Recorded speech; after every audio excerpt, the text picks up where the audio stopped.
Hello, my brothers and sisters out there. Thank you very much for watching my YouTube channel. Those of you who have been subscribing, thank you very much. I continue to encourage all of us to continue subscribing. If you subscribe, you encourage me to keep sharing my experience and the information that I have and everything that I know about the Swedish Institute Scholarship for Global Professionals. So thank you once again for taking off time to watch my tips, and I encourage you to please apply for this scholarship. It is very possible for each and everyone out there to get this scholarship. Today, it's going to be a brief video about the work experience requirements. How many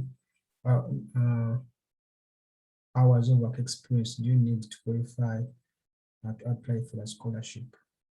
This is a very important requirement for the SI scholarship that you need to fulfill in order to be eligible for the scholarship. So there has been many questions about the minimum number of hours or years that you need for the work experience. So in the next few minutes, I'm going to be breaking it down for you so that it is easier for you to understand. So I'm going to share my screen. It's a small presentation.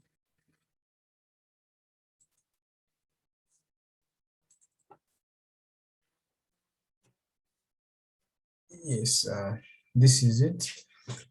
So, excuse me. There is a requirement that you must fulfill as an SI scholarship applicant, and that is the work experience requirement. There's a minimum number of hours that you're supposed to meet, as I said before. And you may be asking yourself, how many hours of work experience do I need in order to qualify for this scholarship? So that's exactly what I'm going to break down for you today. The SI requires that you have at least 3,000 hours of work experience prior to 10th February 2022 from a maximum of 3 organizations, all say companies. Yeah, so 3,000 hours of experience, that is what you need. In my next slide, I'm going to do an example. I'm going to do an example for you of this of the work experience that is required. I'm going to do a calculation for you of the hours of experience, so that it is easier for you to do the same for yourself. You calculate and see if you qualify to apply for this scholarship. Secondly, this work experience can be both full-time and part-time as an employee, employer, or freelancer. And this work experience has to be certified using a proof of work experience form. There's a form provided by the SI and it is entitled proof of work experience form. You have to fill that form together with your supervisor. If you're an employee, you have to, your employer or your supervisor or your superior in the company where you are working or you are currently working has to fill this form and sign it and stamp it too, I think. Yeah, you say the supervisor has to sign it and stamp it to validate your work experience. Yeah, submitting the form minus the signature and the stamp makes it invalid. So in order for your leadership, for your work experience to be approved, it has to be certified by someone from the organization you're currently working in or from the organization you used to work in. Yeah, together with the signature of your superior or supervisor or director or whatever it is, and the stamp of the company that you worked for or you are currently working for. I think that is clear to you. Short of this, you'll be disqualified. This is a very important requirement that the SI requires from you, and short of it, you'll be disqualified from the competition or from the scholarship. And as you very well know, this scholarship is very competitive. If you don't fulfill some of these very important requirements, you are automatically disqualified from the race or from the competition. So this scholarship, very many people apply for it. Figures are around, around 9,000 to 10,000. That is a very huge number of applications. So if you are not thorough in your application, you are liable for disqualification. So please make sure that you check yourself, make sure that everything is in order, make sure that you meet the minimum requirements of work experience and others. For the work experience, it is at least 3,000 hours, as I've already explained. And thirdly, or fourthly, you need to have this is not okay. It's not a strong requirement. You need to have a strong professional background. For those people who have a strong professional background, a priority is given to them. But that does not mean that you who does not have a strong professional background, you are not supposed to apply. You can apply for this. I myself, I did not have a very strong background. Yeah, but I applied and I was able to get a scholarship. So I encourage you to apply, don't give up, but just know the SI gives priority to those applicants with a strong professional background. Yeah, and also you do not need to be employed at the time of the application for the scholarship. Yeah, and another one is the applicants from these following countries: Bangladesh, Bolivia, Brazil, Cambodia, Cameroon, Colombia, Ecuador, Egypt, Ethiopia, Gambia, Ghana, Guatemala, Honduras, Indonesia, Jordan, Kenya, Liberia, Malawi, Morocco, Myanmar, Nepal, Nigeria, Pakistan, Peru, Philippines, Rwanda, South Africa, Sri Lanka, Sudan, Tanzania, Tunisia, Uganda, Vietnam, Zambia, or Zimbabwe. These applicants from these countries, your work experience has to be in line with the United Nations 2030 Agenda for Sustainable Development. Yeah, this is very important. It's by the time I applied last year, this was not in place, but now it has been introduced by the SI. It's a new requirement by the SI. I've before talked about the United Nations 2030 Agenda for Sustainable Development. So I emphasized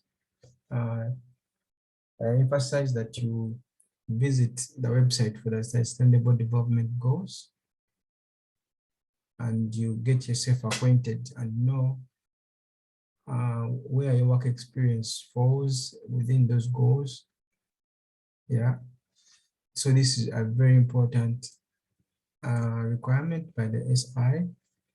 Let me share the Sustainable Development Goals website once again. For those of you who have not watched that video, you can look it up, but let me just briefly share the Sustainable Development Goals by the UN. Yeah, this is the website for the Sustainable Development Goals. There are 17 goals. You need to identify where your work experience or your field of study falls under these goals. Yeah. Goal number 1, no poverty. Goal number 2, zero hunger. Goal number 3, good health and well-being. Yeah. So on and so forth. Please go through these goals by the UN 2030 Agenda for Sustainable Development. You go through these goals and be able to identify where your work of experience falls. Yeah, this will help a lot. It will be very good for you. And yeah, so yeah, that's it for the United Nations 2030 Agenda for Sustainable Development. Yeah, look that up.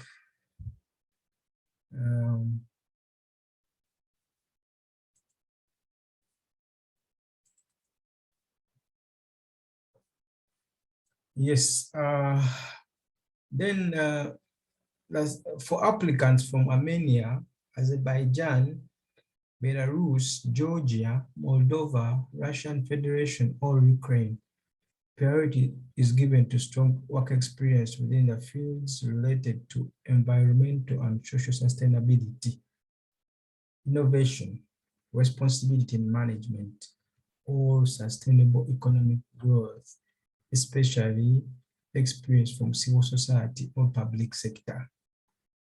So this is another requirement that has just been introduced. It wasn't in place by the time I applied, but it is very important that you take note of it.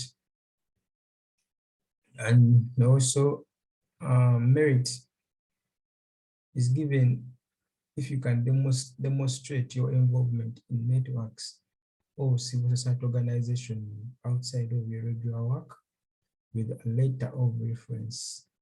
This is another very, very key requirement. Yeah, priority is given to people who demonstrate their involvement in networks outside of your regular work, your professional work. Say if you are a doctor or an engineer or an architect, if you can demonstrate that you've been involved in networks or civil society organizations outside of your regular work, it is very important for you as far as winning the scholarship is concerned. So these are the people that are prioritized from all the applications. These people are given priority as far as winning the scholarship is concerned. So it's very important that you get yourself involved in networks if you haven't. Yeah, it's very, very important. Civil society organizations. Yeah, there are many civil society organizations that you can get yourself involved in. It does not have to be connected to your regular work. If it is a network, say if you are an architect or an engineer, you can get a network of engineers who are specialized in your profession, where you associate with other fellow engineers is also accepted. You understand? So if say you're an architect, a body that governs all architects in the country, if you are involved in such a body in any way or holding a particular position from say the board of governors or the secretariat or the people leading the organization. That is very important for you as far as winning the scholarship is concerned. So it's very important that you get yourself involved in those networks or civil society organizations. This is very key. That's why I highlighted it. It is very important if you want to win the scholarship.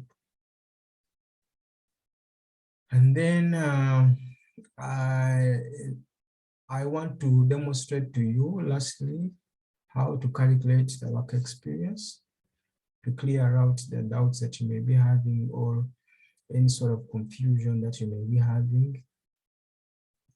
This is an example by the SI, but I just want to just throw more light on it for your understanding.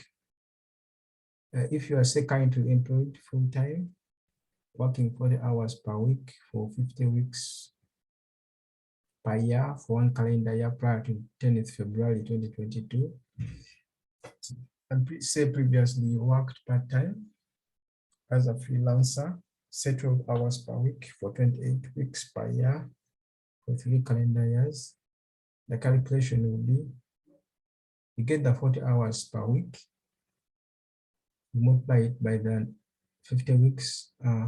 50 weeks is the number of weeks in a year, then times the number of years you've worked.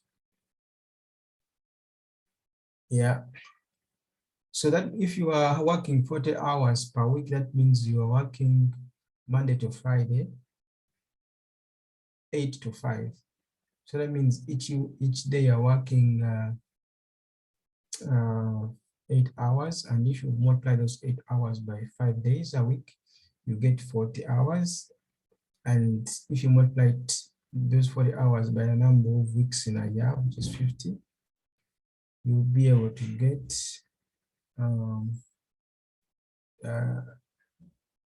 the number of hours in a year. Then if you multiply that by the number of years you worked, you should be able to get the total number of hours you worked for all the years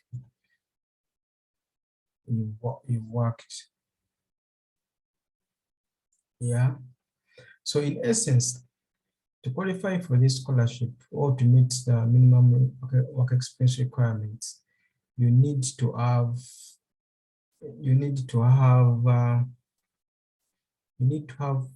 worked for 1.5 years.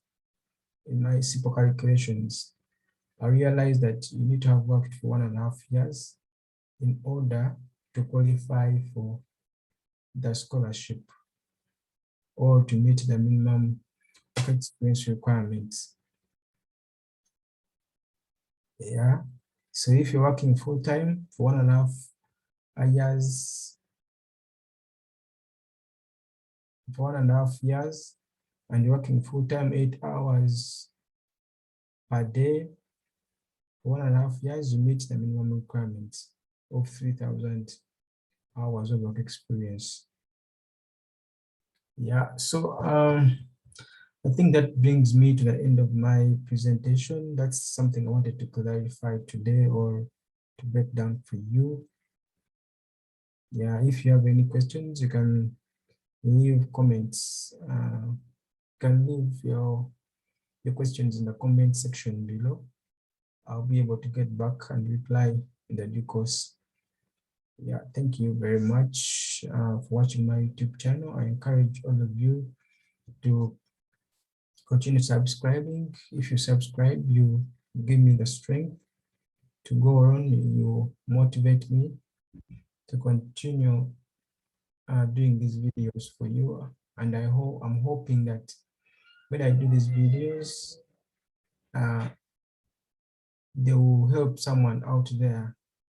I don't want to keep this experience I have and the information I have to myself. I want this information to go out there and help someone be able to get this scholarship, and it is possible because I was once like you. I had my doubts, but I just kept the hard work and kept on believing in myself. And finally, I won the scholarship. So I encourage all of you to please keep working hard, keep believing in yourself, don't give up. Read through all the information on the SI website. Acquaint yourself with all that information. Follow all the requirements to the dot, and I assure you, you will emerge victorious in the application process. Thank you very much for watching my channel, and for now I'll say bye-bye and see you next time.